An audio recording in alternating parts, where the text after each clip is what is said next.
Hello Aquarius friends, I'm Annie Botticelli and welcome to my Aquarius November 2021 Astrology Must-Knows Horoscope Forecast.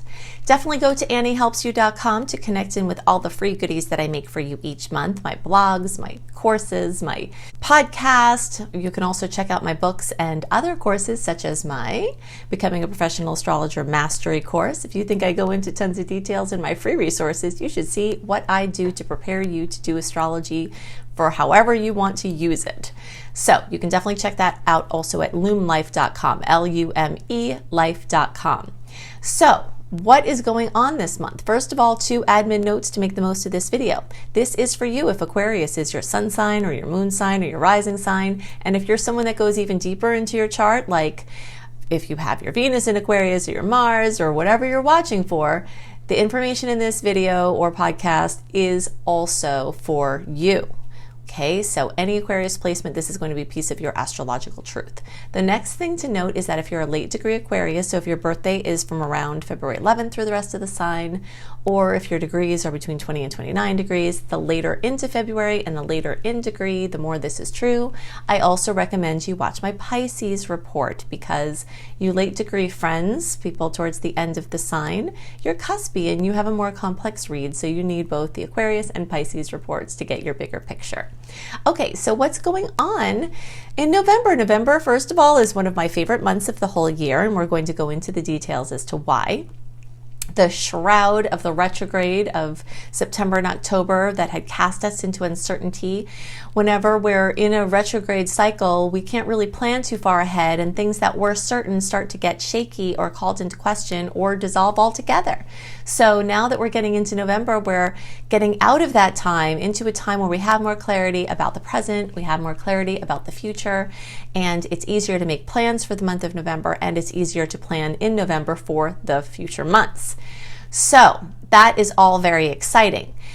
Let's look at my list, and we'll just start from the beginning here, and I've got lots of visuals to show you what we've got going on this month. So the first thing to note is that while the whole month of November is full of roaring forward opportunities, there are especially opportunities between around November 3rd or 4th through the 17th, because this is a rare window that we have that we're completely free of personal planet retrogrades. So Mercury retrograde, we'll just switch over there, just our little overview here. Mercury was retrograde September, October, and then there was a post-shadow period that lasts until about the 3rd. And then once we get to November 18th, the Venus retrograde shadow starts. And Venus goes retro towards the middle end of December. It stays retrograde till the end of January. The shadow period for after that goes until March. So we're about to step into a very long Venus retrograde period, and Venus rules love and beauty and money and aesthetics and design and stuff we do to our physical body from a cosmetic standpoint, wardrobe, anything like that. And so there are a lot of things covered, and we're not actually going to go into those things in this video, but I have made a very comprehensive Venus retrograde video. If you just search for Annie Botticelli, Venus retrograde, and I highly recommend you do that now, because Venus rules so many things, and there are so many things that are better to not do in the retrograde and to know about the retrograde that you'll want to know as far beforehand as possible, so that you might want to do some of those things that you would have been doing at that time before, or plan them for after. So you can look for Annie Botticelli Venus retrograde, but just know that a big must know, between around November 3rd and the 17th, we're just completely free from all of it. Okay, so something else that is very helpful to see is this guide that I made about the difference between the retrograde and the direct energies. So September and October, we're pretty much in this here. And then once we start getting, towards the end of November into December, a lot of these key points are going to come up again with the Venus retrograde, although there are some differences. But the general retrograde energy is going backwards and inwards, things closer to you. I always talk about the tides. Retrograde energy is referring to the tides, or when the tides are coming in. So things you worked on can bear fruit. Things that September, October, and December, January are all this time where things that you worked on, things you wove your web, and now you're sitting back and letting the food come in. Whereas November December is the time to weave your web and build webs in new places and, you know, do all of your launches and your big decisions and your agreements and your moves and, you know, big investing things and anything you have to sign, or brand new projects, engagements, weddings, anything like that, especially through around November 17th, you know, are very, very clear. And if you want to push something out or initiate it, November is fantastic for that. So while the whole month holds a lot of promise for these things, especially between the 4th and the 17th, now there is, on our next point here, I want to talk about, this pile up between November 26th and November 30th of amazing stars. And I put 7 here, but it's actually 9. Okay, so I'm going to talk about this chunk of time that has 9 sweet aspects all piled up on each other, not impeded by negative aspects. But if you want a full write-up of all of the sweet and salty aspects of the month, the dates they are, the aspects they are, what you can expect from them delivered into your inbox 1 month early, definitely go to anniehelpsyou.com and sign up for my free email newsletter. But what we want to know now is that, first of all, big must know, November has more sweet aspects than salty. Not by a landslide, but it is the first time that that's happened since May. We've had anywhere between a little and a lot more salty aspects for June, July, August, September, October, and we have felt that. A lot of road bumps, you know, a lot of jangling jolts. But now here in November, it's more in favor of the sweet aspects, and from the 26th to the 30th, we have 9 sweet star aspects piling up. Now, the 28th through the 30th, 8 of those aspects are, and the 29th and the 30th, 7 of those aspects are. So those energies towards the end of the month and even the beginning of December, this will echo out, are just so wonderful. Now, we talked about, oh wait, where are we? Oh yeah, okay. So we talked about how the November 3rd through 17th is the time for all this direct energy. You might notice that with this sweet star pile up, a lot of launches and big decisions and agreements and investments and moves and things like that might start to come into play. And that's okay. If it's flowing then it's flowing then. Just be aware, educate yourself about the Venus retrograde just to understand what you need to know if things start gelling in that period of time. But you don't have to be afraid of it. And there's definitely a lot of chance for the end of the month to carry that. Okay, so now I want to look at this Scorpio, Sagittarius, Cap predominance of personal planets, and we'll get the chart out. So we're using the early degree chart, but don't let that throw you off, because everything that I'm going to talk about is true for all Aquarius placements, whether you're early, middle, or late degree. If there is something that's different for someone in a different part of the chart, I will point it out. But otherwise, we're using this chart and everything I'm talking about is true for everyone. All right, so the first thing to know is we do have a continuation of this Scorpio energy. Then Mercury will get there, continuing that. So for September, October, and now into November, we still have this partnership energy coming up. Libra and Scorpio are the partnership signs, and when the planets move through those signs, it brings our key relationships front and center. So you're going to have a lot of opportunities coming to heal relationships and to find your perfect partner or to enhance your current relationships. You're also going to find helpers, and this energy of Scorpio also has to do with collaborating, where you're helping someone and they're helping you, so synergy combined. So this also has to do with the combination of money. So anything having to do with taxes, getting a loan, debt, credit cards, buying a house, selling a house. And this is an amazing month. November is awesome for buying and selling. So there's just beautiful energy around everything involving home. And as we get up to the eclipse energy, you'll see that this is really, really, really highlighted, especially for Aquarius right now. So if you need some money, the odds that someone is going to help you are increased. If you need other resources or support, the odds are in favor that you're going to be able to find the support. If you're needing something like even this government aid or sweepstakes or lotto or finding cash on the street, the Scorpio energy is very much in line with that. Now, all of this is highlighting the 9th house and Venus. And then the sun will get into Sagittarius, which rules the 9th house. So you've got a pile up of energies in Sagittarius, plus that December eclipse the last one in the series of the Gemini Sagittarius eclipse cycles that started around March 2020. We all know what happened in March 2020. The world shut down. I talk about that in a video called, if you search for Annie Botticelli coronavirus, then I talk about how the astrology relates to everything changing in the world and the virus and all of those things.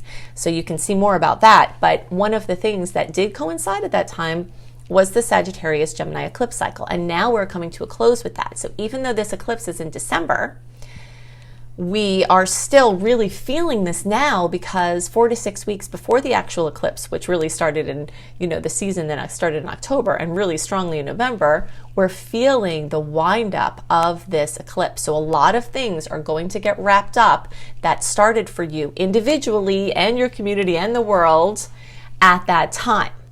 All right, so that can be very exciting. That can also be challenging. If there is something that has been in the process of leaving your life and you have not wanted those things to leave your life, sometimes these eclipses bring in radical changes. And that is a big must know, is that November is a month of massive change. And some of it can be a surprise, and some of it can have been pending. And so final conclusions to the stories that started earlier in 2020 and then went through all 2020 and all through 2021 are going to reach its conclusion. So themes that were at play are going to reach their conclusion.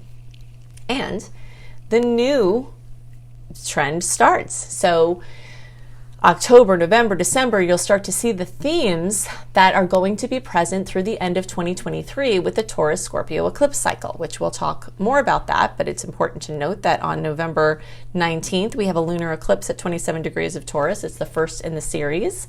We'll look in the chart where that's going to be for everybody. But it is a major must know, because when it's eclipse time, it's eclipse season, we feel like we have our fingers stuck in an electric socket for an extended period of time. The anxiety starts to mount. Sometimes it's positive, like excited change, like we know that change is coming and it feels good and we're happy about it. And sometimes it's bittersweet. So you'll be saying goodbye to things, you'll be saying hello to things, and you'll be seeing the themes that are going to be present for some years to come coming up. So pay close attention. It's also good to pay close attention to what was going on, like the themes that were in play for you at the end of the world, really, at the end of 2012 through the end of 2014, because that's the last time the Taurus-Scorpio eclipse cycle was happening.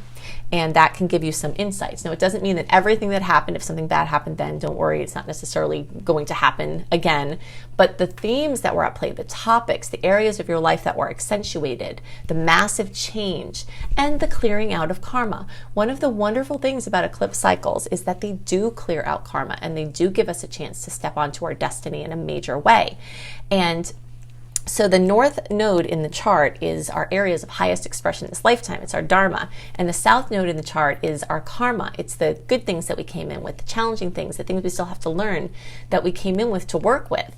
And at eclipse time, the eclipses are on the ecliptic, which is where the nodal placements are. So there's always a strong sense of destiny, a strong sense of, clearing karma and initiating massive change from old patterns. That can be very, very, very, very positive. And it usually comes along with, well, we have to let something go to make room. That story, or that scientific principle that energy is not created nor destroyed, it simply changes form, is very, very, very evident at the eclipse time. So here at the end of the year, things are changing form, and we're going to see a lot of the stories of changing form with Taurus and Scorpio, okay? Because Taurus and Scorpio is the new eclipse cycle. So money is going to be, and this is on the individual level, the community level, the world level, money changing form, the way we make money changing, redistribution of money within ourselves, within our relationships, within the world. The politics is related to all of this. And anything having to do with our money that's individual versus shared money. And what's closing out with the Gemini and Sagittarius eclipse cycles are the storylines about education and mobility. So this thing with working from home, going to school from home, the commuting, the transportation, the green, the effects of transportation on global warming and the climate crisis, and all of these things are part of our individual and global experience, and the eclipses are woven into the storyline here.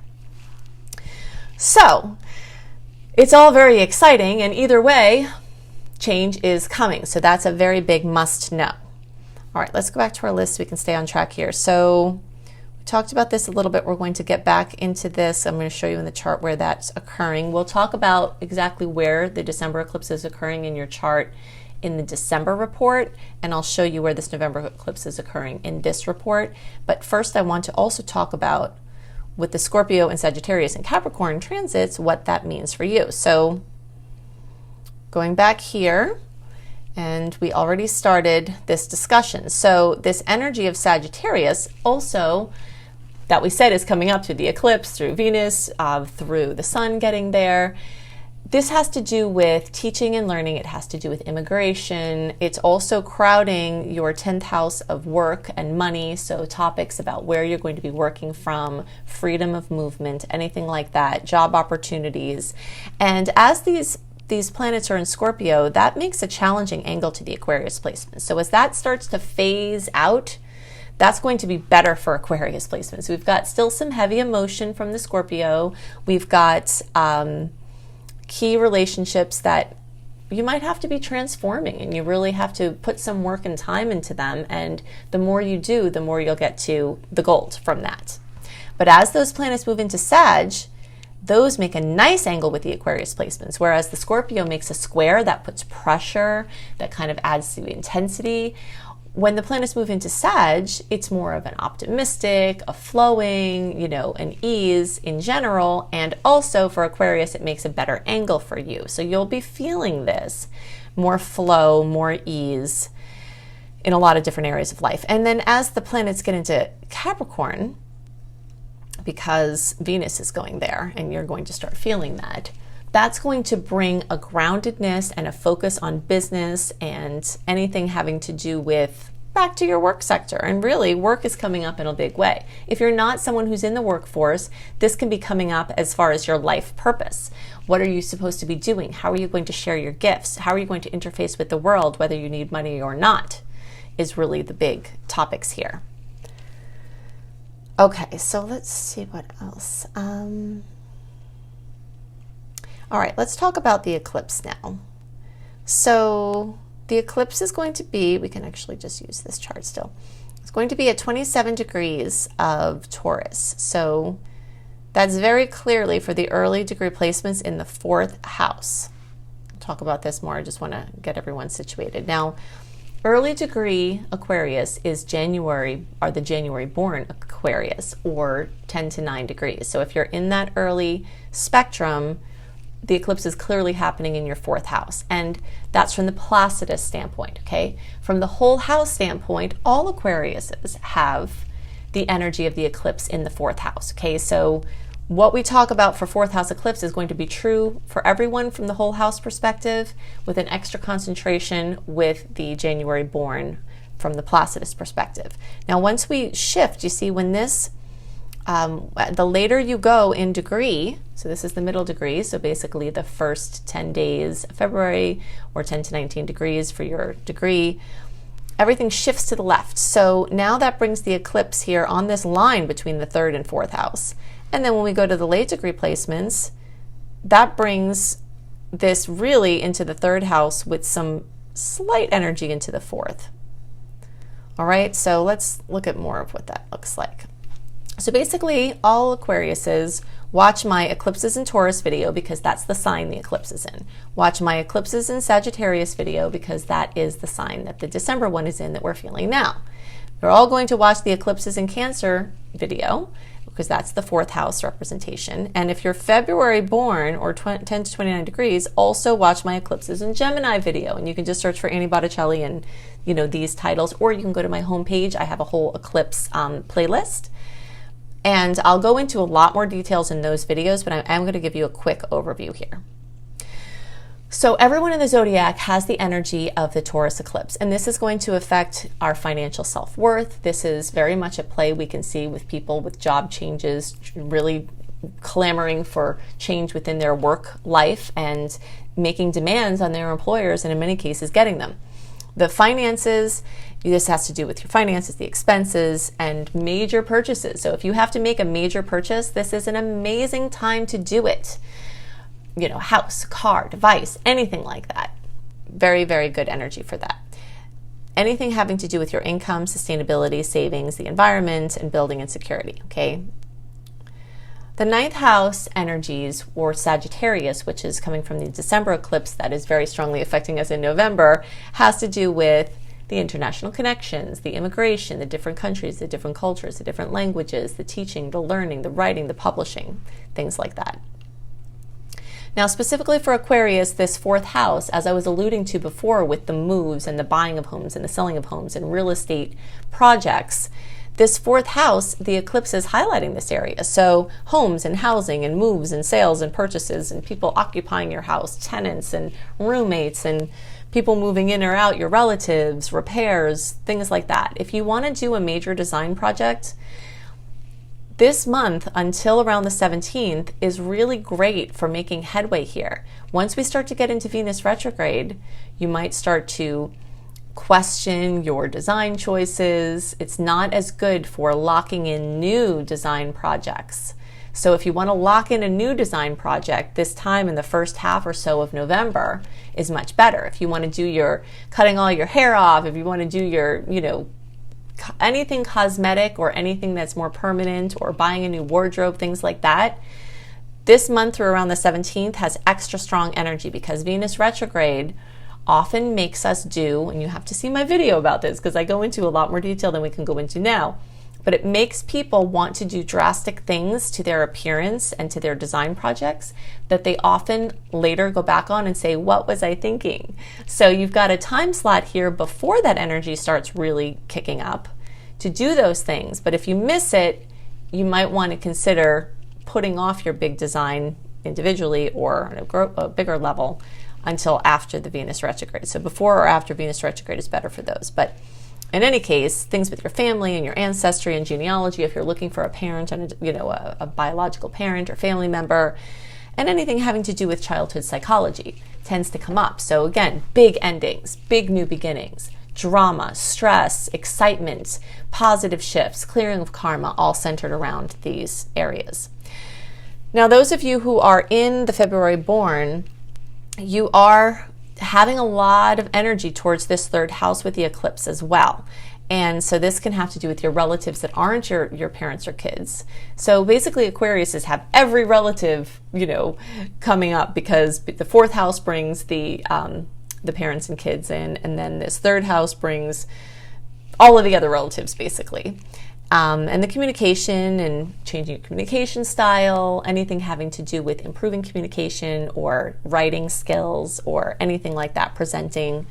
And as we talked about before, making those big purchases of mobility-based decisions. So overall, it's just a very, very, very powerful month with a lot of sweet energy and a sweet spree of energy towards the end there that is just very unprecedented in a lot of ways because it's very uncommon that we have such a high concentration of sweet aspects without a bunch of annoying aspects, nuisance ones blocking them up. And we've got this little dance right in between the retrograde, so it's a pretty magical time. We've got the ending of the eclipse cycle of Gemini and Sag. We've got the new eclipse cycle, and again, you could think back to the end of 2012, the end of 2014, through the end of 2014, see what kind of changes were happening there. You might notice that those types of themes are coming up again. Sometimes we learn the lessons that we're meant to learn in a previous eclipse cycle so that when this eclipse cycle comes, we don't have to have the harder things happen because we learned our lesson from the last time. And so if we didn't learn our lessons, then we have the opportunity to do it again. And so that's, it's very much based with this clearing of the karma and starting of the highest expression path. Very often eclipses will change our trajectory where we're going in one direction. The eclipse comes and it's like, whoop, nope, you're going here. So it's kind of like if we're getting off track, then Spirit's like, nope, this is your dharma. This is your highest expression, and we're going to push you in this direction. So it is a very, very exciting month and a very open and clear month for trying to do new things in the world while also having energies of some things you've done in the past being able to come through in a wonderful way. Well, as usual, I've given you lots of information to help you make the most of the starry opportunities. If you'd like even more information, you can go to anniehelpsyou.com, which is where you can connect in with my podcast, all of my blog sites, my books, my courses. I've got all kinds of free goodies, so you can check all that out at anniehelpsyou.com. You can check out my school, lumelife.com, L-U-M-E, life.com. That's my school, Luminous Life Multiversity. And if you'd like to be a professional astrologer or just learn astrology because you love it and you want to help yourself and your friends, you can see my course there, Becoming a Professional Astrologer Mastery Course.